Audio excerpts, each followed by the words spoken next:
Hello everyone, I am Jyoti Tyagi and you are watching Checkmate. NCERT class 7 series में आज हम chapter 3 अवर changing earth करेंगे।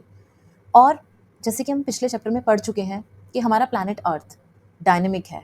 It means उसमें constantly changes आ रहे हैं और ये चेंजेस ना सिर्फ सरफेस ऑफ द अर्थ हैं, ये इंटीरियर ऑफ द अर्थ भी हैं।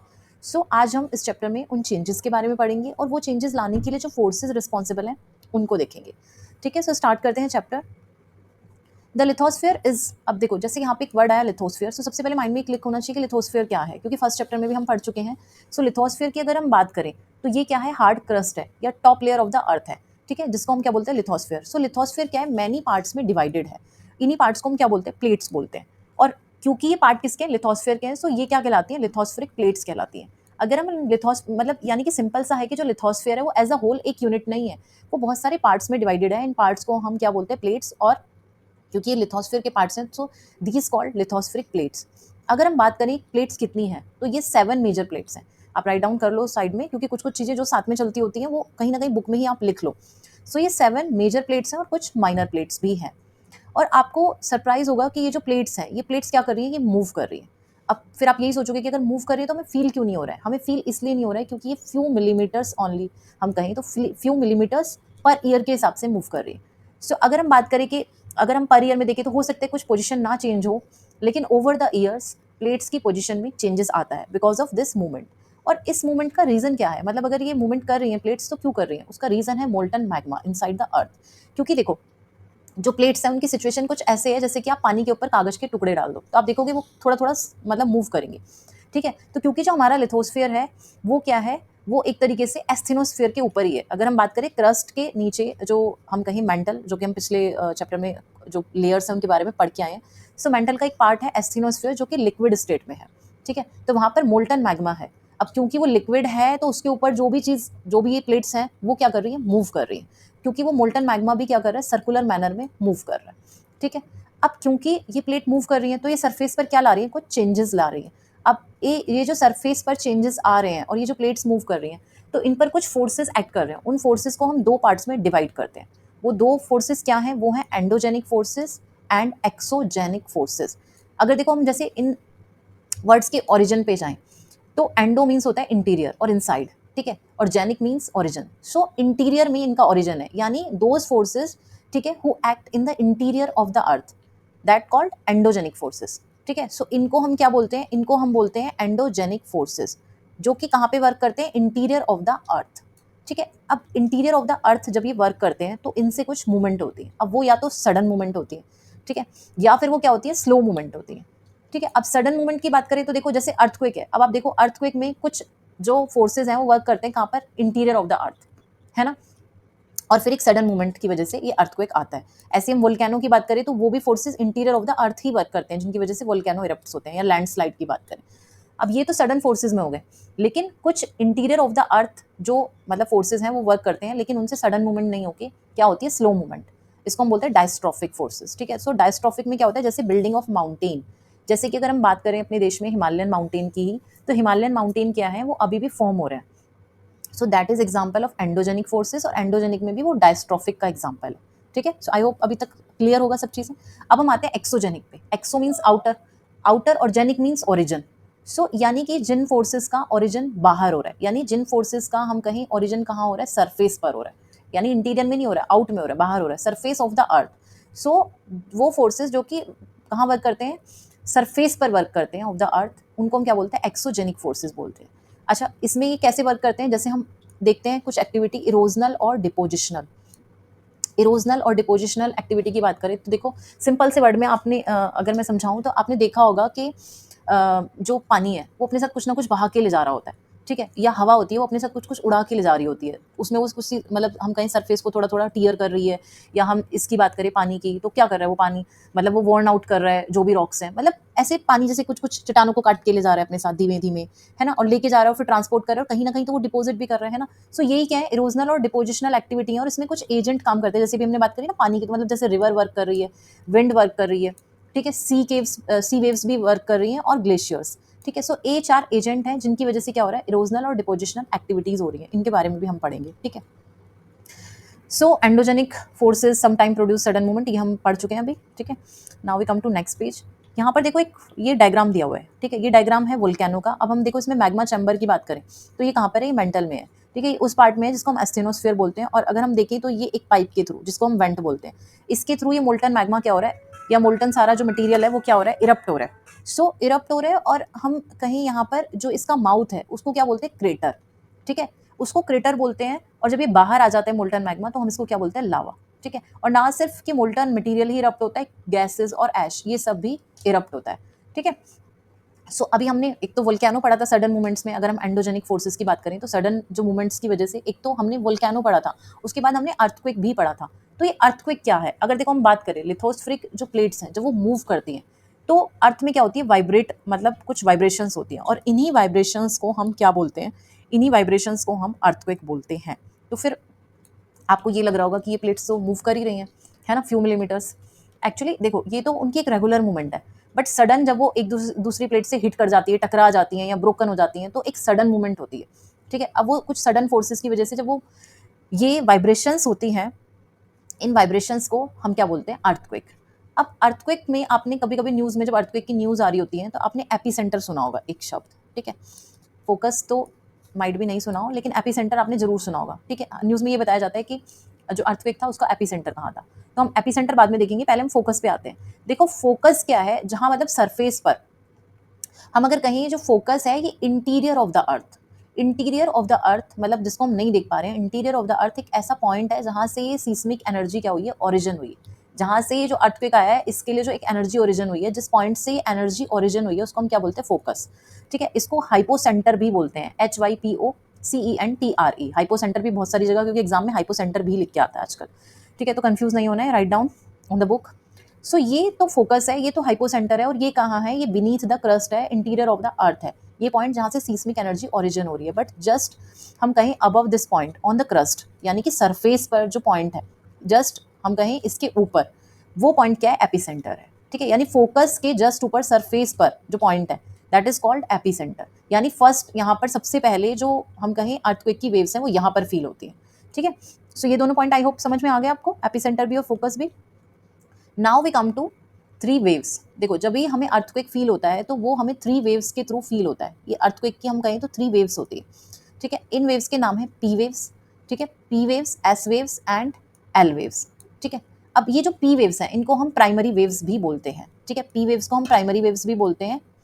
क्या हो रहा है, यस, सो पी वेव्स को हम प्राइमरी वेव्स भी बोलते हैं। अच्छा, इनको प्राइमरी वेव्स क्यों बोलते हैं, क्योंकि ये सबसे पहले सीस्मोग्राफ पर रिकॉर्ड होती है, या हम कहें सबसे पहले ये सरफेस पर पहुंचती हैं, सबसे पहले ये वाली वेव्स फील होती हैं, इसलिए इनको पी वेव्स या प्राइमरी वेव्स बोलते हैं। लॉन्गिट्यूडनल वेव्स भी हम इनको कहते हैं, क्योंकि ये कैसे रिएक्ट करती हैं, अच्छा ये रिएक्ट करती हैं साउंड वेव्स की तरह, ठीक है। ये आप साइड में लिख सकते हो। अब एस वेव्स सेकेंडरी वेव्स हैं, ठीक है, ये हमें सेकेंड बार फील होती हैं, सेकेंड टाइम में हमें ये फील होती है।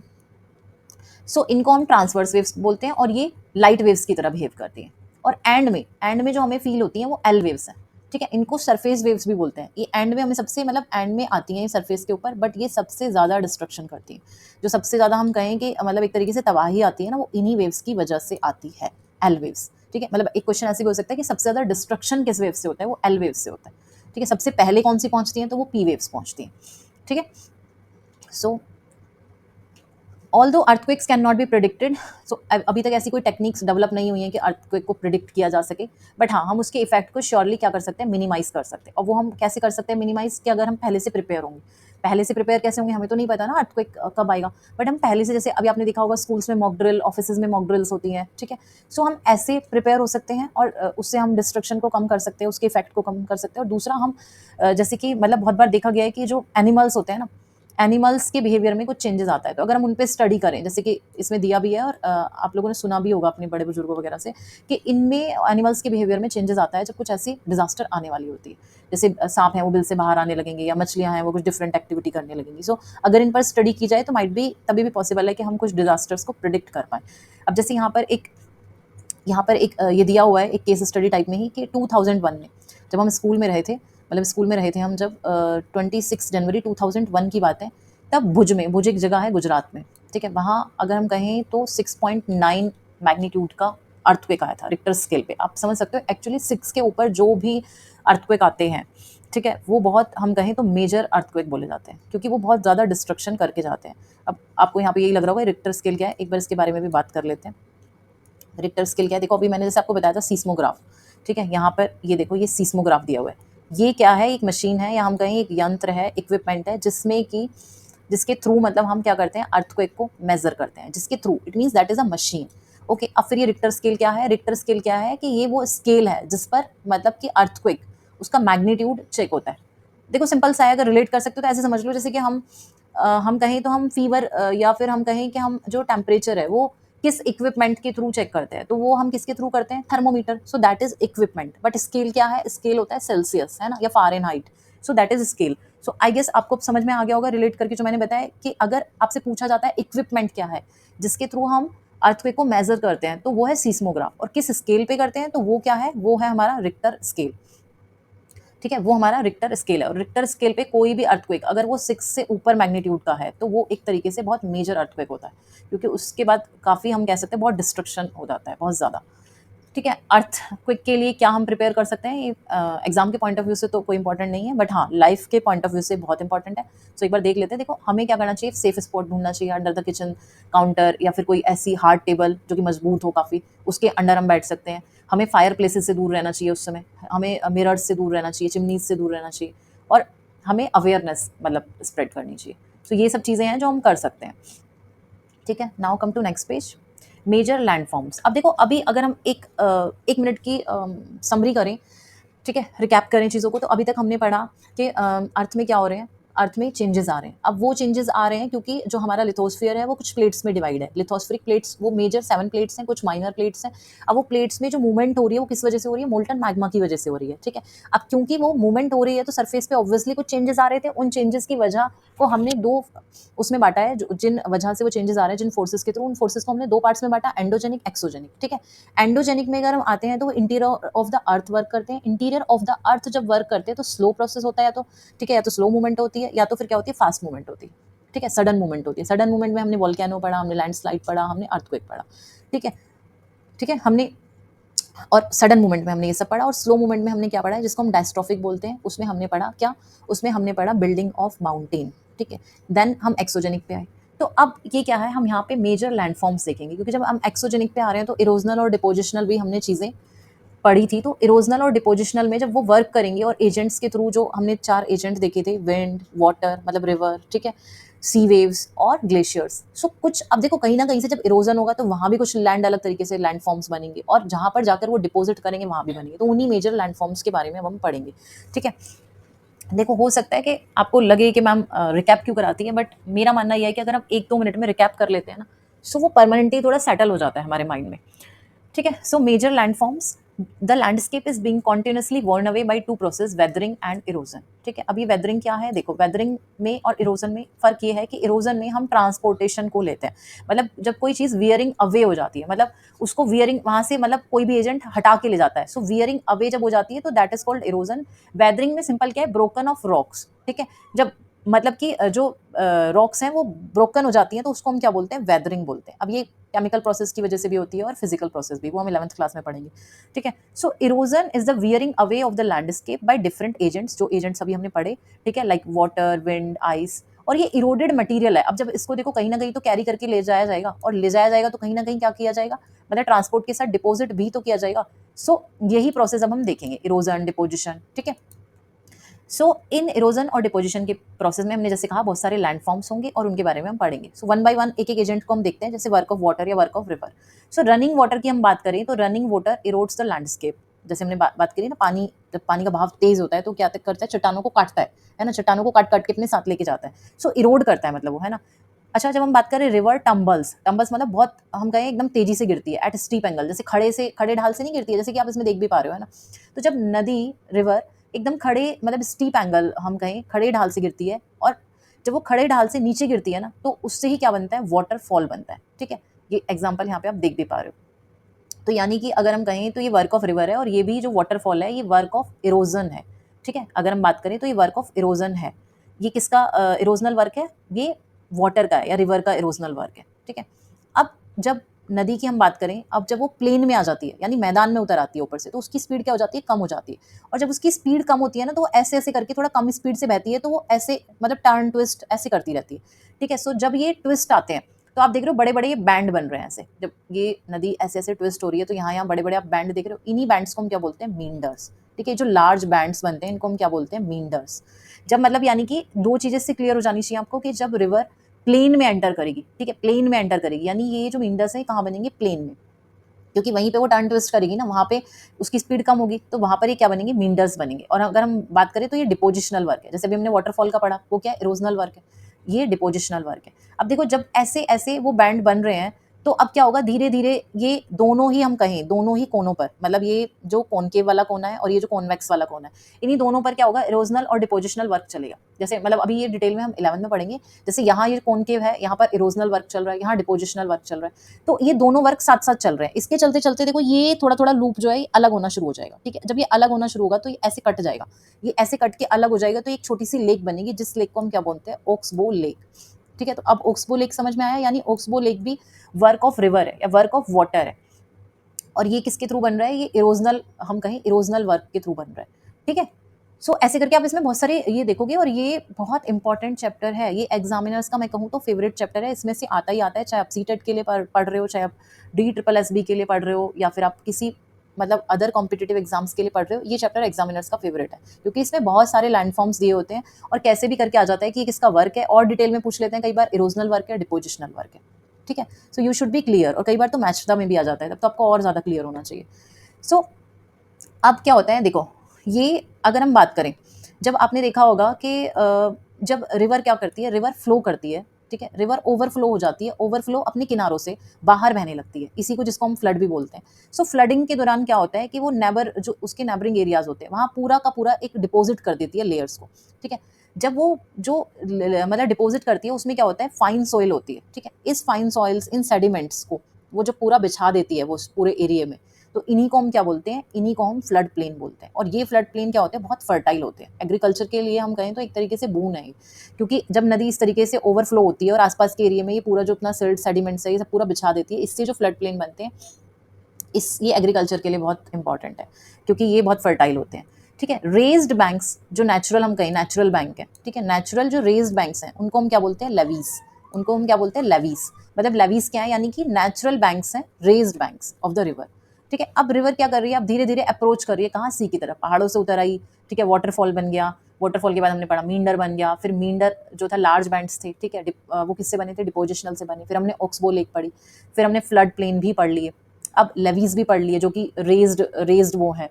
ठीक है, रेज्ड के बाद अब हम यहाँ पर आए, कहाँ पर, अब अप्रोचेस टू द सी, मतलब वो धीरे धीरे समुद्र की तरफ बढ़ रही है। अब उसकी, क्योंकि देखो अपना रास्ते से इतना इरोजन उसने करा है, उसके पास सेडिमेंट, सिल्ट सब कुछ इकट्ठा हो गया है। ठीक है, उसकी स्पीड क्या होगी, डिक्रीज होगी, क्योंकि ओवरलोडेड है। अब जब उसकी स्पीड डिक्रीज होगी तो क्या होगा, वो इस तरीके से बनना शुरू हो जाएगी, यानी जो मेन स्ट्रीम है, हम मेन स्ट्रीम की बात करें तो वो डिवाइड हो जाएगी सब स्ट्रीम्स में, और इन्हीं सब स्ट्रीम को हम क्या बोलते हैं, डिस्ट्रीब्यूटरीज।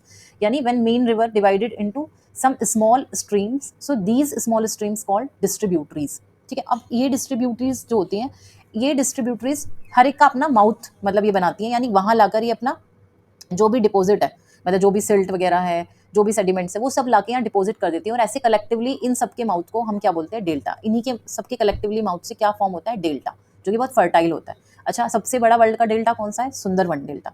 ठीक है, जो कौन सी रिवर बनाती है, गंगा और ब्रह्मपुत्र। ठीक है, और लकीली ये कहाँ है, ये हमारे देश में और बांग्लादेश में भी इसका कुछ पार्ट है, सुंदरवन डेल्टा। ओके, अच्छा, डिस्ट्रीब्यूटरी से मुझे याद आया एक वर्ड होता है, ट्रिब्यूटरी। सो ट्रिब्यूटरी और डिस्ट्रीब्यूटरी में क्या फर्क है, ट्रिब्यूटरी क्या होता है, देखो ट्रिब्यूटरी वो होता है when a small river flow into the main river, so that small river is called tributary. ठीक है, जैसे अगर मैं बात करूँ तो जो यमुना है, Yamuna is a tributary of Ganga. और ऐसे ही अगर मैं इनके सब बात करूँ, चंबल, तो Chambal is a tributary of Yamuna, क्योंकि अगर मैं देखूँ चंबल क्या है, चंबल यमुना के केस में छोटी रिवर है, क्योंकि चंबल यमुना में अपना पानी ले जाके वो कर देती है, ड्रेन। सो चंबल क्या है, वो यमुना की ट्रिब्यूटरी है, एंड यमुना क्योंकि गंगा में अपना ड्रेन करती है water, so Yamuna is the tributary of Ganga. Okay, साथ साथ में देखो जो भी चीज़ें आती जाती हैं, मेरा मानना यही होता है कि वो भी आपको समझा दी जाए, क्योंकि कॉम्पिटिटिव एग्जाम्स में नो आइडिया कि कहाँ से भी चीज़ें कैसे आ जाती हैं। ठीक है, सो डेल्टा आपको क्लियर हो गया। डेल्टा भी अब हम कहेंगे तो वर्क ऑफ क्या है, रिवर है, और वर्क ऑफ रिवर में भी ये क्या है, ये डिपोजिशनल वर्क है। ठीक है, क्लियर है? अब हम यहाँ तक अगर हम बात करें तो हमने वर्क ऑफ रिवर में कम से कम 4 to 5 हम कहें लैंडफॉर्म्स देखे हैं। एक बार रिकॉल करोगे मेरे साथ? देखो हमने सबसे पहले वाटरफॉल देखा, फिर हमने मींडर्स देखे, फिर हमने ऑक्सबो लेक देखी, ठीक है? फिर हमने क्या देखे? फ्लड प्लेन देखे, फिर हमने लवीज देखी और फिर उसके बाद हम किस पर आ गए? डेल्टा पर आ गए, ठीक है? So now we start work of sea waves. अब हम सी वेव्स की बात करते हैं। सी वेव्स का मतलब सी वेव्स भी इसी तरीके से एक एजेंट है, वो भी इरोजन और डिपोजिशन करती हैं। सो उनके इरोजन और डिपोजिशन से भी कुछ लैंडफॉर्म्स होते हैं, इनको हम कोस्टल लैंडफॉर्म्स बोलते हैं, क्योंकि ऑब्वियसली जब ये समुद्र वाले एरिया में हो रहे हैं, सी वेव्स की वजह से हो रहे हैं, तो कोस्टल लैंडफॉर्म्स हैं। अब देखो जैसे कि आप देखो सी वेव्स, अच्छा सबसे पहले तो वेव्स क्लियर है ना आपको? आपने देखा होगा समुद्र में जो पानी बार बार ऊपर उठता है, यानी rise and fall of the हम कहेंगे sea water continuously, that is called sea waves. Okay, so sea waves की अगर हम बात करें तो सी वेव्स क्या है? देखो वो स्ट्राइक करता है रॉक्स पर बार बार, है ना? मतलब आप समुद्र के आसपास जो भी रॉक्स देखोगे या इन बिटवीन द हम कहें ओशन, वहां पर भी रॉक्स होती हैं, तो वो स्ट्राइक करता जाता है। अब जब स्ट्राइक करता है तो कुछ क्रैक्स डेवलप होंगे। अब वो जो क्रैक्स डेवलप होते हैं ओवर द टाइम वो क्या होते हैं? लार्जर होते जाते हैं। और जब वो लार्जर होते हैं तो उन्हीं से क्या बनती है? सी केव्स बनती है। देखो जैसे ये बहुत इजी है, यहाँ पे एग्जांपल भी दिया हुआ है। ये देखो इन बिटवीन द हम ओशन देख रहे हैं कि एक क्या है? एक रॉक है, ठीक है? अब ओवर द टाइम जब इसके ऊपर बार बार वेव्स क्या करेंगी? हिट करेंगी, तो यहाँ पर एक कैविटी सी डेवलप हो जाएगी। और जब ये वाइडर वाइडर होती जाएगी तो ये क्या बन जाएगी? केव बन जाएगी। अब सिंपल सा है, इसमें मुझे नहीं लगता कुछ समझाना है, ये इरोजनल वर्क है, ये आपको भी समझ में आ रहा है क्योंकि कटिंग हो रही है ना, इसकी कुछ डिपॉजिट तो हुआ नहीं। तो यानी सी केव क्या है? इरोजन वर्क है, इरोजन वर्क ऑफ हम कहें तो सी वेव्स। ओके, अब अब ये ओवर द टाइम, देखो ओवर द टाइम ये कैविटी क्या है? ये डीपर एंड डीपर होती जाएगी और एक टाइम ऐसा आएगा कि सिर्फ रूफ बचेगी और ये जो चीज़ है ये पूरी ऐसे ये हो जाएगी। तो ये क्या बन जाएगी? ये सी आर्च बन जाएगी, ठीक है? अब ये सी आर्च समझ में आ गया? ये क्या है कि जब हम कहें रूफ जो है वो बचेगी और ये बिगर एंड बिगर होती जाएगी, तो ये सी आर्च है और ये भी इरोजन वर्क ही है। अब फाइनली जो थर्ड है, मतलब देखो क्योंकि कभी कभी ना सीक्वेंस में लगाने को आ सकता है कि मतलब फर्स्ट क्या बन रहा है, सेकंड क्या बन रहा है और थर्ड क्या बन रहा है, क्योंकि एक क्वेश्चन अभी कुछ 1-2 साल पहले ही मैंने कॉम्पिटिटिव एग्जाम में ये वाला भी देखा था कि इनको ऐसे सीक्वेंस में लगाने को आया था कि first is that and then second क्या है, थर्ड क्या है। तो ये इस प्रोसेस में अगर हम बात करें तो थर्ड क्या है? स्टैक है, क्योंकि फिर ओवर द टाइम क्या होगा? रूफ भी गायब हो जाएगी, ओवर द टाइम ये रूफ भी गायब हो जाएगी और सिर्फ वॉल्स बच जाएंगी और इन वॉल्स को हम क्या बोलते हैं? स्टैक, ठीक है? सो ये स्टैक भी समझ में आ गया। और अगर हम बात करें तो ये स्टैक भी क्या है? ये स्टैक भी इरोजन वर्क है। अब हम सी क्लिफ पर आते हैं। देखो सी क्लिफ सिंपल सा क्या होता है, जैसे गोवा वगैरह की तरफ जाओ वहां तो बहुत देखने को मिलेंगे। समुद्र के साथ साथ में आप देखोगे एक तरफ कई बार ना बहुत ऊंचा ऊंचा से एकदम पहाड़ सा खड़ा होता है, एकदम सीधा सीधा पहाड़, ठीक है? सो उसी को हम सी क्लिफ बोलते हैं। और ये सी क्लिफ भी क्या होता है? इरोजन वर्क होता है, erosion work of sea waves, ठीक है? क्योंकि वो कटिंग होती जाती है और एकदम वैसे वर्टिकल खड़ा होता है, ठीक है? गोवा में जाओगे तो काफी देखने को मिलेंगे ये। अब यहाँ पे हमने सी वेव्स में देखे तो सबके सब इरोजन वर्क पढ़े, सिर्फ एक डिपोजिशन वर्क हम पढ़ेंगे जो सबका फेवरेट होता है। जहाँ जाओगे जैसे अपने एग्जाम दो, जल्दी से तैयारी करो, अपनी जॉब्स लगवाओ। ये क्या होती है? बीचेस, मेरी तो फेवरेट है। सो अगर हम बात करें यहाँ पे, ये डिपोजिशनल वर्क है क्योंकि देखो सी वेव्स अपने साथ जो भी लाती है, अपने साथ सैंड लेके आई होती है, वो सब इकट्ठा करती जाती है, जो भी सेडिमेंट्स है वो इकट्ठा करती जाती हैं, ठीक है? मतलब किनारे पे जो जहाँ वो किनारा होता है समुद्र का, वहाँ इकट्ठा करती जाती हैं और इन्हीं को हम क्या बोलते हैं? बीचेस बोलते हैं। तो यानी ये डिपोजिशन वर्क है, ठीक है? अब हम आ जाते हैं वर्क ऑफ आइस पर, ठीक है? वर्क ऑफ आइस यानी ग्लेशियर्स की बात कर रहे हैं हम। ग्लेशियर्स को क्या बोलते हैं? रिवर ऑफ आइस भी बोलते हैं, ठीक है? ग्लेशियर्स को हम रिवर ऑफ आइस भी बोलते हैं। अब आपको सरप्राइज होगा, ये भी इरोड करते हैं ऑब्वियसली पानी की तरह। ये भी तो जैसे बर्फ के जो बड़े बड़े एक तरीके से पूरे के पूरे पहाड़ होते हैं, ये भी जब इधर से उधर मतलब हम कहेंगे खिसकते हैं, ट्रांसपोर्ट होते हैं, तो ये अपने साथ क्या बहुत सारी सॉइल, स्टोन्स, रॉक्स सबको अपने साथ लेके जाते हैं। तो इस तरीके से जब अपने साथ लेके जाते हैं और जहाँ पर भी वो मतलब एक तरीके से होलो क्रिएट होता है और फिर बाद में उसमें बर्फ का पानी बन जाता है, तो उससे क्या है? ब्यूटीफुल ब्यूटीफुल लेक वहाँ पर फॉर्म होती है, ठीक है? तो ये ब्यूटीफुल लेक्स को हम यहाँ पर बोलते हैं कोरी, CORRIE, ठीक है? अब ये जब ग्लेशियर्स होते हैं, ये कुछ अपने साथ मटेरियल जैसे कि सिल्ट है, सेडिमेंट्स है, रॉक्स हैं, ये इनको अपने साथ मतलब लेके भी जाते हैं, ठीक है? और ले जाके क्या कर देते हैं? डिपॉजिट कर देते हैं। तो जब ये जहाँ पर डिपॉजिट करते हैं, तो ये जो डिपॉजिट्स हैं इनको हम क्या बोलते हैं? Glacier moraines, okay? इन डिपॉजिट्स को जो कि ग्लेशियर्स के द्वारा डिपॉजिट किए जाते हैं, ग्लेशियर मोरेन्स बोलते हैं। यानी it's a work of ice and depositional work of ice, okay? So अब हम चलते हैं work of wind. Work of wind की बात करें तो सबसे फेमस तो देखो वर्क ऑफ विंड में सैंड ड्यून्स ही आते हैं, ठीक है? जैसे कि आप इसमें देख भी रहे हो सैंड ड्यून्स। तो देखते हैं क्यों एक एक्टिव एजेंट है जो हम कहें विंड, कहाँ पर? डेजर्ट एरिया में, क्योंकि दूर दूर तक खुला होता है और आराम से जो विंड है वो कहीं से भी अपना रेत को उठाती है, कहीं भी ले जाके पटक देती है, तो इरोजन डिपोजिशन हम कहें बहुत ज्यादा होता है वहाँ पे। तो सबसे पहले जो हम देखेंगे वो देखेंगे मशरूम रॉक्स। मशरूम रॉक्स की बात करें तो ये हमें डेजर्ट एरिया में देखने को मिलती हैं। और इनका नाम मशरूम क्यों होता है? क्योंकि देखो जैसे मशरूम की आपने शेप देखी होगी, वो कैसे होती है? ऐसे होती है ना थोड़ा, मतलब जो उसका नैरो होता है वो क्या होता है, जो उसका मतलब बेस होता है वो नैरो होता है और जो टॉप होता है वो वाइड होता है ना ऐसे, ठीक है? अब इसमें मशरूम रॉक्स में क्या होती है, वेंट्स जो होती हैं वो उसके बॉटम पे वर्क ज़्यादा करती हैं कंपेयर टू उसके टॉप, ठीक है? सो ये जो बॉटम है ये इरोड ज़्यादा हो जाता है, इसलिए इसकी शेप कैसी बनती है, मतलब जो, यानी कि हम कहें ये जो है ये नैरो बनता है जो बॉटम है, वो जो टॉप है वो क्या बन जाता है, वो ब्रॉड हो जाता है। तो ये मशरूम जैसी रॉक्स बन जाती है, यानी कि इरोजन वर्क हुआ किसका, विंड का। अब दूसरी अगर हम बात करें तो सैंड ड्यून्स आते हैं, ठीक है? सैंड ड्यून्स में क्या होता है, देखो हवा अपने साथ रेत उड़ा के लेके जा रही है, ठीक है? अब ट्रांसपोर्ट करके ले जा रही है, कहीं तो ले जाके डिपॉजिट करेगी। अब वो जहाँ पे ले जाके उसको डिपॉजिट करती है वो हिल लाइक स्ट्रक्चर्स बन जाती हैं। इन हिल लाइक स्ट्रक्चर्स को डेजर्ट में हम क्या बोलते हैं, सैंड ड्यून्स, ठीक है? अब एक तीसरी भी चीज़ बनती है, दैट इज़ कॉल्ड लॉयस। अब ये लॉयस क्या है? देखो कई बार क्या होता है, जो सैंड होती है वो बहुत फाइन होती है, लाइट होती है, मतलब कण बहुत महीन से होते हैं, ठीक है? और बहुत हल्के होते हैं, महीन होंगे मतलब एकदम एकदम छोटे-छोटे होंगे तो क्या होंगे, लाइट होंगे। महीन से कण होते हैं सैंड के। अब क्योंकि वो फाइन होंगे, लाइट होंगे तो ऑब्वियसली उनमें वेट कम होगा, दूर तक कैरी कर सकती है उनको विंड। दूर तक कैरी करती है और एक लार्ज एरिया में ले जाके फिर उनको, मतलब वेरी लॉन्ग डिस्टेंस दूर तक कैरी करके और एक लार्ज एरिया में ले जाके डिपॉजिट कर देती है, तो इनको हम क्या बोलते हैं, लोएस। तो सिंपल सी लैंग्वेज में समझो तो ये रेत के मैदान है, यानी कि जैसे देखो यहाँ पे तो आपको ऊंचा नीचा से दिख रहा है ना, ये प्लेन नहीं है क्योंकि हिल लाइक स्ट्रक्चर्स हैं, तो वो क्या होते हैं, एक तरीके से फाइन और लाइट सैंड के प्लेन एकदम होते हैं, मतलब प्लेन स्ट्रक्चर, प्लेन मैदान होते हैं, इनको हम लॉयस बोलते हैं और ये हमें कहाँ देखने को मिलते हैं, चाइना में ही देखने को मिलते हैं।